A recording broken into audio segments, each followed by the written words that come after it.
소화불량으로 고생해 보신 분들 그 고통이 얼마나 심한지 알고 계시죠?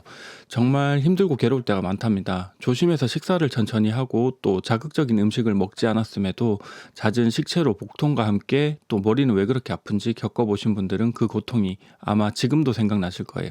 오늘은 30년이 넘는 기간 동안 일주일에 2, 3회씩은 꼭 식체로 고통받은 제 삶을 3개월 만에 거의 완치한 사례를 말씀드릴 텐데요. 병원에서도 치료하지 못한 잦은 식체를 저는 어떻게 해결했는지 지금부터 시작합니다. 안녕하세요. 건강차국입니다. 저는 조금 예민한 편이라 조금만 스트레스를 받아도 또 조금만 많이 먹어도 식체로 머리가 아프고 속도 불편한 상황을 자주 마주하게 되었었는데요.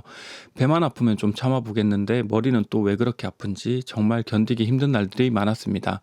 특히 심할 때는 2, 3일 정도 이 증상이 이어져 먹지도 못하고 잠도 제대로 못 자서 정말 고생을 많이 했었는데요. 최근 2년간 생활 습관을 바꾸고 또 위에 좋다는 음식을 먹으면서 요즘은 1년에 한두 번 정도 체하는 정도로 상태가 많이 호전되었답니다. 참고로 말씀드리자면 저는 병원에서 위내시경을 매년 하고 있는데요.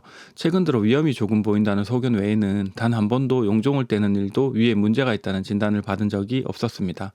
그래서 병원에서는 치료가 힘들다는 걸 깨닫게 되었고 한의원도 여러 번 찾아가 봤지만 양배추안이나 한방에서 사용하는 약을 처방받고 먹어보기도 했지만 한 번도 이 약이 진짜 좋구나 하는 생각이 들 정도로 효과를 본 약은 없었습니다. 그래서 저는 이건 스스로 치료하는 수밖에 없구나 라는 생각을 하게 되었고 스스로 하나하나 원인을 찾고 해결해 보았습니다. 먼저 제가 언제 잘 체하는지를 기록을 통해 스스로 찾아봤습니다. 저 같은 경우는 스트레스를 받거나 심적으로 부담이 있을 때 식체가 자주 오는 걸 알게 되었습니다. 물론 스트레스 지수를 확인하거나 그런 건 아니었고 체한 날 어떤 일이 있었는지 내 행동에는 어떤 게 있었는지를 하나하나 되짚어가면서 찾은 거였죠. 그래서 첫 번째 해결책으로 스트레스 관리와 또 식사 시간 관리였습니다.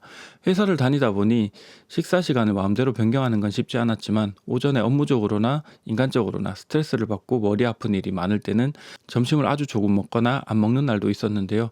이렇게 살다 보니 또 사람이 평생 살면서 먹는 것도 제대로 못 먹고 살면 안 되겠구나 싶어서 어떻게 하면 이 스트레스를 줄일 수 있는지 고민하게 되었습니다. 첫 번째 해결책은 바로 운동이었습니다. 아침에 출근하기 전 아파트 헬스장에서 1시간 정도 운동을 하고 가거나 시간에 여유가 없을 때는 집에서 푸시업이라도 30에서 50개 정도 하고 출근하니까 스트레스가 훨씬 덜해지더라고요. 이유는 운동을 해서 뭐가 달라졌다기보다는 내가 오늘 스트레스를 덜 받기 위해 뭔가 했다는 자신감 때문이었던 것 같습니다. 운동을 하고 간 날은 스트레스를 받지 않으려고 운동까지 하고 왔는데 이 정도쯤이야 라는 생각이 들었고 그렇지 않은 날은 왠지 위축되는 기분이었다고 할까요? 아무튼 스트레스는 마음의 병인 만큼 내가 스트레스를 관리하기 위해서 뭔가를 하고 있다는 자신감이 스트레스를 줄이는 방법 중 하나라고 생각합니다. 두 번째는 위 마사지입니다.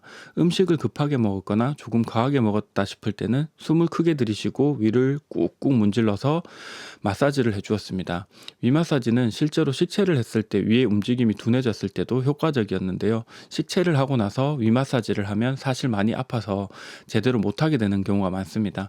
먹고 나서 조금 불안할 때 먼저 하게 되면 효과가 좋으니 한번 해보실 것을 추천드립니다. 그리고 평소 먹는 음식인데요.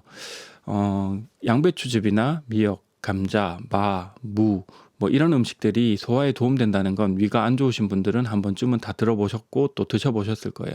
저도 이런 것들을 자주 먹었지만 그때그때 한번 먹는다고 좋아지진 않더라고요. 매일 먹을 수 있는 음식을 찾아 드시는 걸 추천드립니다. 앞서 언급한 음식들은 약이 아니라 식품입니다. 그냥 건강식품 정도로 생각하시면 되는데 꾸준히 먹을 수 있는 것을 드시는 게 훨씬 더 도움이 되실 겁니다. 오늘은 짧게나마 제가 식체를 극복한 방법을 공유해 드렸는데요. 앞으로 영상을 통해 그동안 해본 모든 민간요법들을 소개해 드리겠습니다. 혹시나 저에게 연락하고 싶으시거나 제안하실 내용이 있으시면 아래 고정 댓글에 링크 남겨뒀으니까요. 클릭해서 연락처 남겨주시면 감사하겠습니다. 오늘도 건강한 하루 되세요.